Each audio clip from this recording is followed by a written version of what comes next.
What is going on, everybody? Tyler Brandt back here with another video, and I'm very excited. It is officially draft day, a very exciting time when there's not a ton to be excited about right now.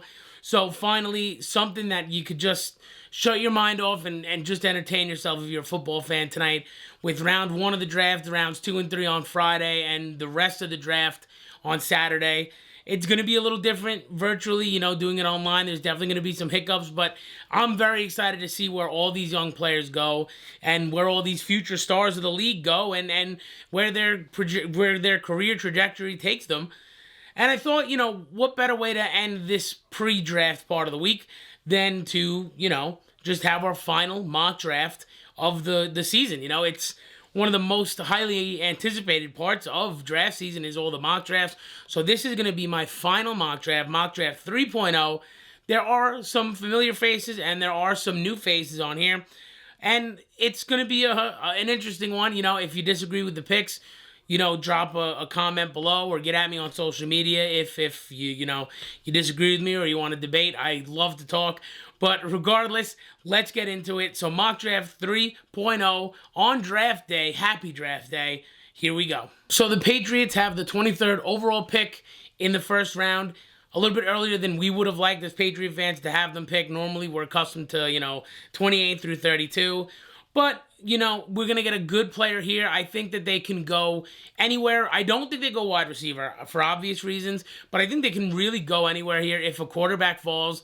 Never said that before, but if a quarterback does fall, maybe they take one here if it's someone they like. Maybe they go up and get a guy who really, really knows. I ended up going with A.J. Epineza, the edge rusher from Iowa. So I settled on this as opposed to someone on the offensive side, mainly because the first thing that I saw when looking at his report, the Trey Flowers player comp, he really was a versatile player for New England. He was able to play inside and out, and that's what Epineza can do too. He's a very versatile defender, and he's an ultra powerful defender.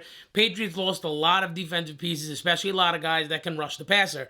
So I think you get a guy like A.J. Epineza in here, and instantly you're able to recreate some of the pass rush that you lost when you lost guys like Jamie Collins, who had 8 or so sacks. Kyle Van Noy, who had a bunch of sacks. So you need a guy that can rush the passer consistently, and I think that's A.J. Epineza. Now, some of these next picks are going to start to fly a little bit because we're a little strapped for time. I don't have a ton of time to make a video unless I want to make it 2 parts, which I don't. But the second round pick, they don't have one unless they trade Thuney at the time of recording this video.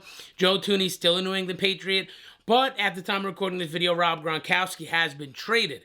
So I did insert one of the Bucks picks. It's pick 117. We'll get to in a little while. But with that being said, let's go on to the third round. This is pick number 87. And this one is a very controversial pick. I think they lost Gronk this week. I think they're going to get Adam Trautman, the tight end from Dayton. Now, this is the kind of weird thing about him. He, at least to me, I see an Austin Hooper kind of guy. And on the other end, which I was reading too, I see a Gavin Escobar kind of guy. Big body dude, high effort guy, very good blocker, very good pass catcher, low football IQ. That's something that I think may hurt him at the next level. So I could see both sides of the player comp. So the 87th pick in the third round for New England is going to be Adam Trautman, the tight end from Dayton. Okay, so they have 3 picks in the third round. The next one is pick number 98, and that is going to go to Logan Wilson, the linebacker from Wyoming. I've seen people say the Patriots are going to take Patrick Queen in the first round. I've seen Zach Bond. I think they're going to settle here in the third round for Logan Wilson, the linebacker from Wyoming. His player comp is Kelvin Shepard. He's a 3-down linebacker, and he's a great tackler, which I think both things are key in playing for Bill Belichick and the kind of defense that, Belichick plays. He doesn't have to come in tomorrow and be the guy yet. Donta Hightower is still here. Juwan Bentley is still here. So I think that he has a little bit of time to learn, but I think he has the fundamentals to be a good linebacker. That's Logan Wilson in the third round for New England with the 98th pick. Next up, with their last pick in the third round, a little bit earlier than I would like to take them, but I do think that there's a chance that there's a run on quarterbacks, especially in the first 2 rounds. But with the 100th overall pick in the third round, I think New England takes the guy that I gave you a preview 2 days ago of, James Morgan, the FIU quarterback.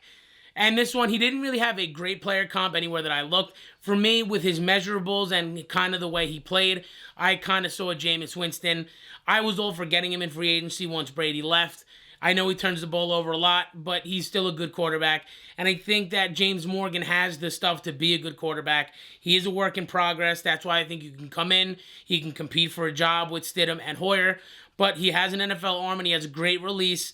And if he can get his head right and you can keep him from, fumbling and turning the ball over some of his problems, then I think you got a good prospect in James Morgan from FIU in the 3rd round. In the 4th round now, this is the pick from Tampa Bay in the Gronk deal that just happened earlier this week. This is a name, if you watched the previous mock drafts, I've had on my board for the last 2, and that is in the 4th round, Shane Lemieux, the guard from Oregon. His player comp is Laken Tomlinson. He is a 4-year starter at Oregon, broad-chested, big guy, tons of upper body strength, and I think that really helps him a lot. His footwork can get a little choppy in pass protection, but I think overall he is a good prospect here in the 4th round. So next up in the 4th round, pick number 125. This, again, is somebody that's also been on my draft boards in previous mock drafts. His stock has kind of fallen in the last couple weeks from what I understand, and that is going to be Anfernee Jennings, the edge rusher from Alabama. Very good chance that he does go before this spot in the 4th round, but his player comp, which I loved, is Kyle Van Noy. We all know Van Noy leaves, he goes to Miami. But the thing I like about Anfernee Jennings, he's got a high football IQ, comes from Alabama, comes from working with Nick Saban on a good defense, and he has a good wingspan for an edge rusher, and he's got a ton of power. So I think if you can get him to play those arms, bat some balls up, let some other guys get hands on it, and just, bull rush the guy across from you, I think you could definitely make some waves in the pass rushing game. So in the 4th round, Anfernee Jennings from Alabama for the Patriots. Next up, the only 5th round pick that the Patriots have this year, unless something crazy happens, but the only pick that they have currently in the 5th round at the time of recording, and this is going to be pick number 172, and we're going to get a little fun here. We're going to go with Rodrigo Blankenship, the kicker from Georgia. We know Gostkowski left. There is currently no kicker. I know no Patriot fan wants Nick Folk back. We all know that. So, here's the thing. I'm not going to give you a whole scattering report on a kicker. I got 3 things for you. He's a 92% kicker inside of 40 yards. He's an 82% overall kicker at Georgia, making some very high leverage kicks.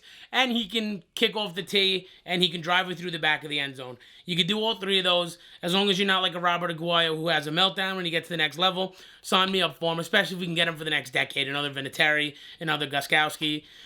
It sounds good to me. The next pick for New England here, number 6, in the 6th round, 195 overall. That's going to go to Devin Duvernay, the Texas wide receiver. I think he can fall a little bit, especially because this class is loaded. This draft class is loaded with wide receivers. Duvernay led all of the NCAA in catches in Division I.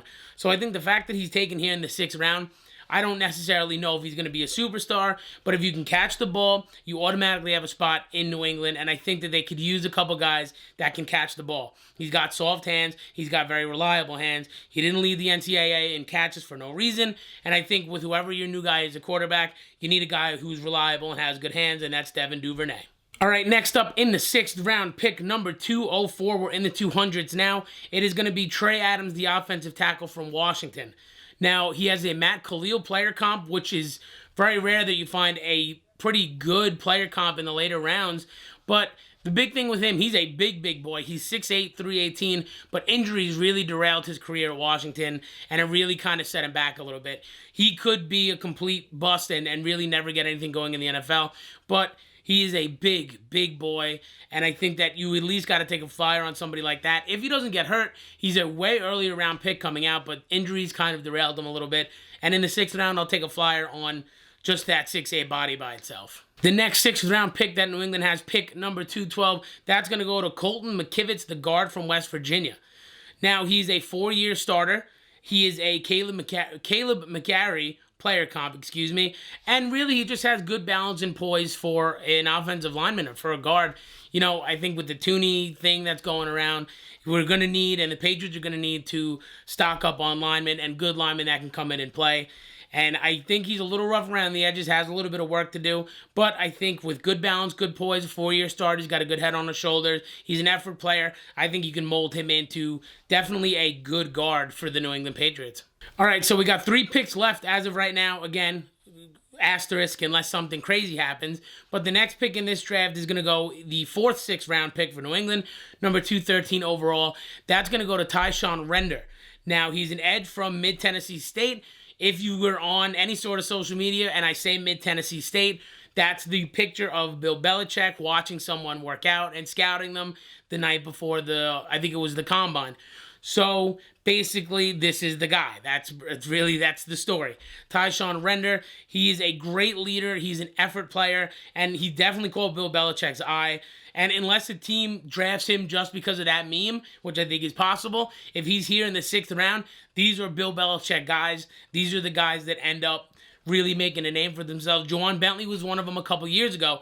Late round pick. No one really saw this potential to be an every down player, and he did get hurt at the end of his rookie year, but he's a good player. I mean, people forget when he did get hurt at the end of his rookie year, he was one of the better defensive players. Unfortunately, he lost his spot because they got Jamie Collins back on a discount.